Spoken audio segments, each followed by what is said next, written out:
现实必将遭到全面和彻底的失败。主义的火炬照亮人类前行之路。不断崛起、不断扩大的国际影响。As Victor Gao has been smiling all through this debate, Major Gaurav Arya, they are still smiling, and they like the situation. They like the situation right now in Sri Lanka. They like the instability, and one would say draw a parallel between what's happening in Sri Lanka and what's also bound to happen in Pakistan.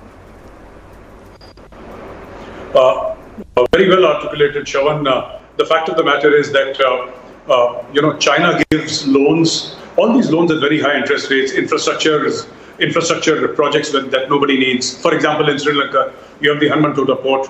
You also have that international airport where apparently Forbes covered the story, BBC covered that story. It was also covered by Al Jazeera and CNN that no flights land at their airport. So what happens is that essentially China gives these kinds of loans to countries that are small, with small populations, countries that have a corrupt elite, countries that are inherently politically unstable. They have done this in Africa, they have done this with Pakistan. Now, Sri Lanka is a different case because Sri Lanka is one country that has tons of potential. I mean, there is nothing stopping Sri Lanka. But yes, financial mismanagement, as Mr. Fernando very rightly pointed out, financial mismanagement by the country's elite is the reason. Otherwise, Sri Lanka is blessed with natural resources. It has great maritime potential.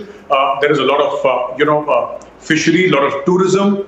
There is so much in Sri Lanka. But again, you see the predatory nature of Chinese investment everywhere. Name one country, and I would like to invite Mr. Gao to point out, sir, one country that has taken money from China and prospered. One country, sir, in the world.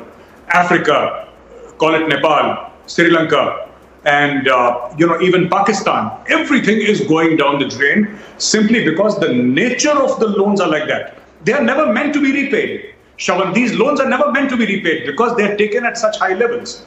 Take the case of Sri Lanka. It's a country that was pretty stable a decade or so back.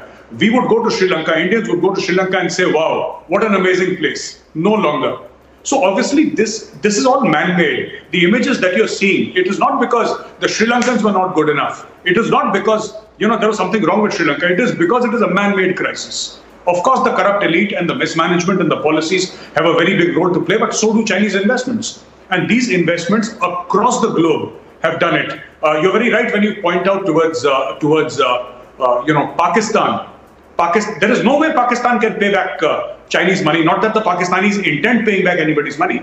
That is the last thing on their minds. But the loans are structured in such a fashion that you cannot pay it back. Shawan.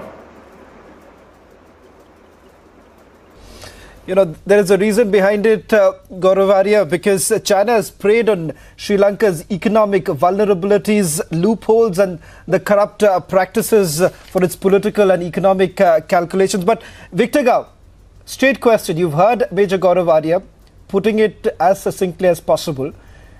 Name one country whose touch of hands that you have had and they've not actually gone down the drains. Name one country. Thank you very much for having me. I listened very carefully, and you asked me to name one project. How about the high-speed railway project from Yunnan province all the way to Vientiane in Laos? This is not only the brand new railway for Laos in its history, it's the first high-speed railway throughout the ASEAN 10 countries. So if you talk about real project, this is the real project. Another one you can think about is the railway project in Kenya, linking from the hinterland in Kenya on the mountains all the way to the port city. Now, these are real projects.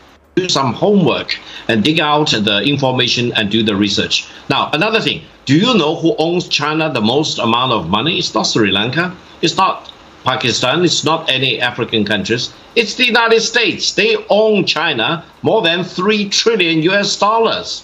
Why don't you blame the United States for borrowing so much from China? Why do you blame Sri Lanka for borrowing that tiny amount of money from China to sponsor the infrastructure projects? In China, we've learned a very good lesson. Without building a road, without building your infrastructure, you cannot strike gold. You cannot really develop your economy. So if you really want to promote economic development, build a road, build infrastructure project, This is the basic, this is development basic ABC. And I hope we can share this information with all the friends in the world. Allow me also to mention, the world is at a crossroad. We have this financial crisis, food crisis, energy crisis, etc.